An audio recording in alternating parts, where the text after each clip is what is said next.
جب پیغمبر بیت اللہ میں بیٹھ کے تلاوت قرآن کیا کرتے تھے نا تو کفار مکہ اپنے کانوں میں روئی ڈال لیتے تھے، اس لیے ڈالتے تھے کہ اگر یہ بات یا یہ آواز ہمارے کانوں تک پہنچ گئی تو ہم مجبور ہو جائیں گے اس محمد کی باتیں سننے کے لیے، اسی اسنا میں وہ ڈالتے تھے۔ جب بھی آتے تھے بیت اللہ کا طواف تو وہ بھی کرتے تھے، یعنی کہ زمانے جاہلیت میں بھی بیت اللہ کا طواف تو ہوتا تھا، پیغمبر وہاں پہ بیٹھ کے صرف قرآن کی تلاوت کیا کرتے تھے۔ ایک مرتبہ حضرت ابو ذر غفاری آ گئے، حضرت ابو ذر غفاری نے چاہا کہ میں طواف کعبہ کروں، تو مشرکین مکہ نے کہا اگر تو نے طواف کعبہ کرنا ہے تو اپنے کانوں میں روئی ٹھونس لے، کیوں؟ کیونکہ یہاں پہ ایک ایسا شخص بیٹھا ہے جو جادوگر ہے، جو سحر کرتا ہے، جب وہ بولتا ہے تو لوگ پھر اسی کے ہو جاتے ہیں۔ تو جناب ابو ذر نے ان کی بات سن کے نا کانوں میں ڈال لی روئی ڈالنے کے بعد وہ کرنے لگ گئے طواف کعبہ کرنے کے بعد جب تیسرے چکر پہ پہنچے نا تو انہوں نے سوچا کہ میں سنوں تو صحیح یہ کہتا کیا ہے۔ جیسے ہی اس نے روئی جناب ابو ذر رضی اللہ تعالیٰ عنہ نے اپنے کان سے روئی نکالی اور آواز قرآن جناب ابو ذر کے کانوں پہ پڑی، طواف بھول گئے، پیغمبر کے پاس آئے اور آ کے کہنے لگے مجھے لگتا ہے کہ آپ سے زیادہ سچا کوئی نہیں ہے، اور یہ جو کلام آپ بیان کر رہے ہیں نا اس کلام کو سن کے میری روح میں بھی تسکین ہے، میرے قلب میں بھی تسکین ہو رہی ہے۔ تو اس کا مطلب کیا ہوا کہ ہم نے قرآن مجید کو مردوں کی بخشش کے لیے رکھ دیا ہے، حالانکہ قرآن کی ضرورت مردوں کو نہیں ہے، زندوں کو ہے۔ قرآن مردوں کی ہدایت کے لیے نہیں آیا، زندوں کی ہدایت کے لیے آیا ہے۔ تو لہذا قرآن مجید کو میں اکثر ایک جملہ کہا کرتا ہوں کہ ہم اگر مسلمان ہیں، ہم مومن ہیں، تو ہمیں چاہیے رمضان آ رہا ہے ہم اللہ سے صلح کر لیں، ہم قرآن مجید سے صلح کر لیں، ہم پیغمبر اکرم سے صلح کر لیں۔ صلح کا مطلب کیا ہے؟ جو وہ کہتے ہیں ہم وہ کریں، جس سے وہ روکتے ہیں ہم اس سے کیا کریں؟ رک جائیں۔ اگر ٹائم ہے تو میں ایک بات اور کر لوں، ٹھیک ہے جی؟ کیونکہ قرآن ہدایت ہے اور یہ ممکن نہیں ہے کہ جو کتاب اللہ نے ہدایت کے لیے نازل کی ہو آپ اسے پڑھیں گے تو ہدایت حاصل نہیں ہوگی۔ هو الذی بعث فی الامیین رسولا منہم یتلو علیہم آیاتہ ویزکیہم ویعلمہم الکتاب والحکمہ، کہ اے حبیب ہم نے تجھے مبعوث اسی لیے کیا ہے کہ تو قرآن کی آیتیں پڑھ کے سنا، تو کتاب و حکمت کی تعلیم دے اور تو لوگوں کو تزکیہ نفس کر۔ قرآن کا موضوع انسان ہے، ہر کتاب کا موضوع ہوتا ہے، تو قرآن کا موضوع انسان ہے۔ قرآن نے جب بھی خطاب کیا ہے تو انسان سے خطاب کیا ہے۔ بہت خوب علامہ صاحب۔ مفتی صاحب، حضرت علامہ اقبال کا ایک شعر جو ہے کہ وہ معزز تھے زمانے میں مسلمان ہو کے اور تم خوار ہوئے تارک قرآن ہو کے، یہ تارک قرآن ہو کر بھی خواری علامہ اقبال نے اس دور میں کہا اور وہ آج بھی ہمیں فیل ہوتی ہے۔ یہ سلسلہ ہے کیا؟ اب یہ قرآن سے دوری کا نتیجہ ہے کہ جو ہم لوگ پستی میں چلے گئے ہیں؟ آپ پرانے دور میں دیکھیں تو تمام تر جو علم تھا، چاہے علم نجوم ہو، چاہے سائنسی لحاظ سے علم ہو، آج جو چیز سائنس ثابت کر رہی ہے 1400 سال پہلے قرآن میں آ گیا، چاہے ہمارے فلکیات کا نظام ہو، چاہے بگ بینگ تھیری کے حوالے سے ہو، چاہے انسان کے پیدا ہونے کے لحاظ سے ہو، بائیولوجی، میتھمیٹکس، کیمسٹری، فزکس، ہر چیز کا قرآن میں جو ہے وہ نسخہ موجود ہے۔ پھر بھی اگر آج دیکھیں ترقی یافتہ ممالک کو تو اس میں مسلمان تو نہیں ہیں۔ بہت اہم سوال ہے میرے محترم مفتی شفیع صاحب رحمہ اللہ نے معارف القرآن میں لکھا ہے، یہ مفتی تقی عثمانی صاحب کے والد ماجد ہیں اور یک ازبانیان پاکستان ہیں، قرارداد مقاصد پر ان کے دستخط اور سگنیچر موجود ہیں۔ وہ فرماتے ہیں کہ اگر آج آپ یورپ کنٹریز میں یا کسی ملک کو بھی ترقی یافتہ دیکھ لیتے ہو تو کوئی حیرت کی بات نہیں ہے، حق کے وہ اصول جو آپ نے اپنانے تھے وہ انہوں نے اپنا لیے، وہ آگے ہو گئے۔ صحیح بات ہے۔ یعنی ایک تو یہ بات، اور ایک یہ ہے کہ اقبال مرحوم جو یہ فرماتے ہیں کہ وہ تو معزز تھے زمانے میں مسلمان ہو کر اور ہم خوار ہوئے تارک قرآن ہو کر، یعنی مطلب جو تعلیمات قرآنیہ ہے اس کو ہم چھوڑ دیں۔ جی، مثلا قرآن مجید ہمیں سود سے منع کرتا ہے، جی، اور اللہ کریم فرماتے فَأْذَنُوا بِحَرْبٍ مِّنَ اللَّهِ وَرَسُولِهِ کہ آپ اللہ اور اللہ کے رسول سے لڑائی کے لیے کیا ہو جاؤ؟ تیار ہو جاؤ۔ اعلان جنگ ہے، کون رسول سے اور کون جو ہے وہ اللہ سے لڑائی کر سکتا ہے؟ لیکن آج اگر آپ ہمارا بنکاری نظام دیکھیں، میں اللہ ماشاءاللہ کی بات نہیں کر رہا، اور آج اگر میں ایک میجورٹی کی بات کر رہا ہوں، اور اسی طریقے سے بازار میں طرح طرح کے لوگ، کمیٹیاں، طرح طرح کے لوگ، یعنی یہ اسی طریقے سے اسلام یعنی قرآن مجھے اور آپ کو جوئے سے منع کرتا ہے، نشے سے منع کرتا ہے۔ یسألونک عن الخمر والمیسر، یہ لوگ آپ سے شراب کے بارے میں پوچھتے ہیں اور جوئے کے بارے میں پوچھتے ہیں۔ آپ یقین جانیے آج کا ہر نوجوان، میں اس لیے نوجوانوں کو زیادہ لے رہا ہوں کہ میں دیکھ رہا ہوں کہ اب تو ہماری بچیاں بھی سگریٹ پی رہی ہوتی ہیں. بڑا درد، ایک درد ہے یہ. یعنی قرآن نے اس کے لیے خمر کا لفظ یوز کیا. خمر عربی زبان میں دوپٹے کو کہتے ہیں. جیسے اس بہن نے دوپٹہ سر پر رکھا ہے, اس کو بخمرہن. تو جیسے عورت سر پر دوپٹہ ڈال لیتی ہے, اس کا سر اور بال چھپ جاتے ہیں, ایسے جو آدمی شراب یا آئس یا کوئی بھی چیز نشے آور چیز کو یوز کرتا ہے, خامر العقل, عقل پر پردہ آ جاتا ہے. اور جب عقل پر پردہ آ جاتا ہے آپ کچھ بھی کر سکتے ہیں. یہ شرح طلاق کیوں ہے؟ جی جی جی, یہ اس کی ایک وجہ نشہ ہے. لوگ اس طرف آ نہیں رہے. آپ یقین جانیے شروع میں ہم تو جو اولاد ہے ان کو وقت بھی دینا ہے, ان کو ساتھ لے کر چلنا ہے. تو قرآن مجید کی جو تعلیمات ہے وہ تعلیمات جاپان والا اس پر عمل کر رہا ہے. ہاں, انگریز آج 10 دن اس کے مسلمان کے ہو گئے, وہ اس پر عمل کر رہا ہے. میں اور آپ اس پر عمل کرنے کو تیار نہیں ہیں. میں اگر آپ اجازت دیں, قرآن کو ہم نے چھوڑا ہے, اس کی مرکزی وجہ یہ ہے کہ ہم نے قرآن کو مسالک میں تبدیل کیا ہے. ہم قرآن سے اپنا مسلک تو ثابت کرتے ہیں, لیکن قرآن کے اندر جو احکام ہیں دنیا کو لیڈ کرنے کے, اسے ہم کشید نہیں کر پاتے.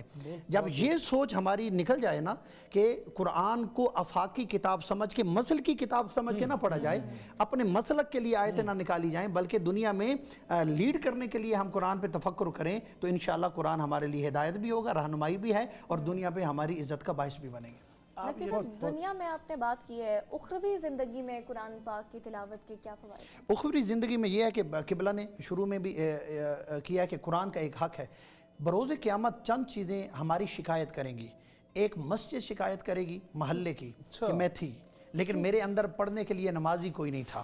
اور ایک قرآن شکایت کرے گا کہ میں گھر میں, رحل میں, ساتھ کپڑوں میں تو تھا لیکن میری تلاوت نہیں کی گئی. تو یہ قرآن باقاعدہ, اگر تلاوت نہیں کی گئی تو قرآن باقاعدہ شکایت کرے گا کہ میں تلاوت کرنے والی کتاب تھا لیکن میری تلاوت نہیں کی گئی. اور پھر اگر قرآن مجید کی جو تلاوت کرتا ہے اور قرآن مجید کی تلاوت کے ساتھ جڑا رہتا ہے, پھر اس کا اجر کیا ہے؟ بہت سے آخرت کے مقامات ہیں جہاں پہ تلاوت قرآن آپ کو فائدہ پہنچائے گی. موت کے وقت تلاوت قرآن آپ کی موت میں آسانی کا باعث بنے گی. قبر کے اندر تلاوت کرو, قبر یعنی کہ منو مٹی اندھیرا ہے, ہاں اندھیرے کے اندر کوئی بھی نہیں ہے, وہاں پہ بھی قرآن مجید روشنی بن کے آپ کی قبر کو روشن کرے گا. برزخ میں قرآن مجید جو صورت آپ زندگی میں پڑھتے ہوں اور اس صورت کو ریگولر پڑھتے ہیں, برزخ کے سفر میں بھی وہ صورتیں آپ کی مدد کے لیے آئیں گی. پل صراط پہ قرآن آپ کی مدد کرے گا. جنت میں داخل ہونے کے لیے آپ کی قرآن مدد کرے گا. ایک روایت ہے سورہ ملک کے بارے میں کہ جو شخص روزانہ سورہ ملک کی تلاوت کرتا ہے اور سورہ ملک کی تلاوت کرتے ہوئے پوری زندگی مر گیا, تو قیامت کے دن سورہ ملک اس تلاوت کرنے والے کے لیے اللہ سے جھگڑا کرے گی اور جھگڑا کر کے کہے گی کہ یا اللہ اسے تو نے جنت میں بھیجنا ہے کیونکہ دنیا میں یہ میری تلاوت کرتا تھا. تو آخرت میں قرآن مجید کے بھی اتنی زیادہ ٹائم بھی نہیں لگتا. سورہ ملک قرآن مجید کے یعنی کہ اپنا ہے, آپ کو 3 سے 4 منٹ لگیں گے, میرا خیال 30 آیات ہیں, اتنی لگ بھگ 29-30 آیات ہیں, وہ آپ نے پڑھنے 3 سے 4 منٹ لگیں گے. اس کا فائدہ یعنی کہ گور سے لے کے جنت کے دروازے تک آپ کو قرآن مجید دے گا. بہت خوب. مفتی صاحب سوال بھی لے لیجئے گا اسی کے ساتھ جو آپ گفتگو کرنے لگے ہیں. قرآن حکیم میں جو شروع میں نے بھی آیات کی کہ یہ ہدایت کا سرچشمہ ہے اور ایک ایسی کتاب کہ جس میں نبوت سے لے کے طہارت تک کے مسائل موجود ہیں. بہت روزمرہ کی زندگی گزارنے کا ایک طریقہ, چاہے جھوٹ ہو, چاہے والدین کے ساتھ رویہ ہو, پڑوسی کے ساتھ رویہ ہو, اپنے سے ماتحت جو لوگ ہیں ان کے ساتھ رویہ ہو, اپنے باس کے ساتھ رویہ کیسا ہے وہ تک رویہ ہو. یہ جو احترام کا تقاضا بتاتا ہے, اخلاقیات کا سبق دیتا ہے, عبادات کا سبق دیتا ہے, اس کتاب سے ہمیں رہنمائی حاصل کرنی ہے تو کوئی نسخہ ہوگا, کوئی طریقہ کار ہوگا, اس طریقہ کار پہ عمل پیرا کیسے ہونا ہے, کس طریقے سے؟ میرے محترم, آج بھی میں یونیورسٹی میں یہ گزارش آپ سے کر دوں کہ اگر روزانہ ہم قرآن مجید کو, یہ جیسے محترم نے فرمایا یہ کوئی مسلک کی کتاب بھی نہیں ہے, یہ آفاقی کتاب اور ہے, سائنسی کتاب بھی اور یہ سائنسی کتاب بھی نہیں ہے. روزانہ اگر ہم قرآن مجید کو تھوڑا سا وقت دینا شروع کریں اور اس میں غوطہ خوری کریں, غوطہ زنی کریں, آپ آہستہ آہستہ اس کو سمجھنے لگیں گے. ایک وقت آئے گا کہ بہت ساری صورتیں اس کے جو مرکزی مضامین ہیں، مکی صورتوں کے جو مرکزی مضامین ہیں، مدنی صورتوں کے جو مرکزی مضامین ہیں، آپ اس کو سمجھنے لگیں گے۔ مثلا میں آپ سے ایک عرض کرتا ہوں، ایک آدمی ہے، وہ نوجوان ہے اور وہ یہ چاہتا ہے کہ میں ایک نوجوان ہوں تو قرآن کریم میری رہنمائی کیسے کر سکتا ہے؟ اب میں عرض کرتا ہوں، جو نوجوان ہے وہ سورہ یوسف کو پڑھے۔ یوسف وقت کے نوجوان ہیں، کیسے وہ اپنے دامن کو بچا رہے ہیں۔ اس قرآن کریم اس بند کمرے کا ذکر کر رہا ہے، قرآن کریم اس بند کمرے کا ذکر کر رہا ہے، اور قرآن کریم جو ہے وہ حضرت یوسف کے کردار کا ذکر کر رہا ہے۔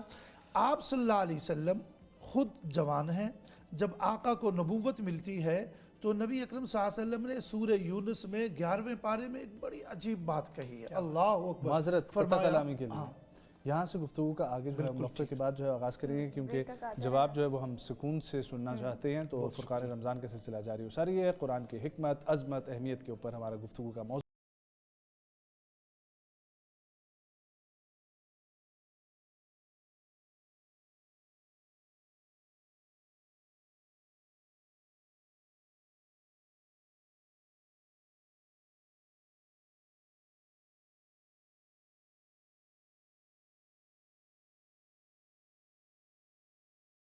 پھر سے آپ کو فرقان رمضان میں خوش آمدید کہیں گے۔ جی مفتی قریشی صاحب، آپ گفتگو فرما رہے تھے قرآن کی۔ کہ جو نوجوان ہے وہ قرآن کریم سے یہ سبق لے سکتے ہیں، درس لے سکتے ہیں کہ حضرت یوسف کے کردار کو قرآن بیان کرتا ہے، ہم وہ کردار کیوں نہیں اپنائیں؟ اصحاب کہف نوجوان تھے، انہم فتیۃ آمنوا بربہم وزدناہم ہدا، وہ اپنے دور کے نوجوان تھے جو اپنے رب پر ایمان لے کر آئے تھے، طاغوتی طاقتوں کو وہ قبول کرنے کے لیے تیار نہیں تھے۔ مطلب یہ ہے کہ وہ نوجوان ہیں۔ آپ صلی اللہ علیہ وسلم کو جب نبوت ملتی ہے 40 سال کے بعد ملتی ہے۔ میں یہ عرض کر رہا تھا، آقا 40 سالہ دور کو 2 جملوں میں بیان کر رہے ہیں۔ مشرکین مکہ سے کہتے ہیں، آج میں محمد بن عبداللہ سے سفر طے کر کے میں محمد الرسول اللہ صلی اللہ علیہ وسلم بن چکا ہوں، یکدم تم میرے مخالف ہو گئے ہو۔ فقد لبثت فیکم عمرا من قبلی، میں نے 40 سال تمہارے درمیان میں گزارے، اس پر انگلی تو اٹھاؤ نا۔ میں کسی کے سامنے اپنا ایک ہفتہ نہیں رکھ سکتا، میں کسی کے سامنے 1 مہینہ اپنا نہیں رکھ سکتا۔ آقا فرماتے میں نے 40 سال تمہارے درمیان میں گزارے ہیں۔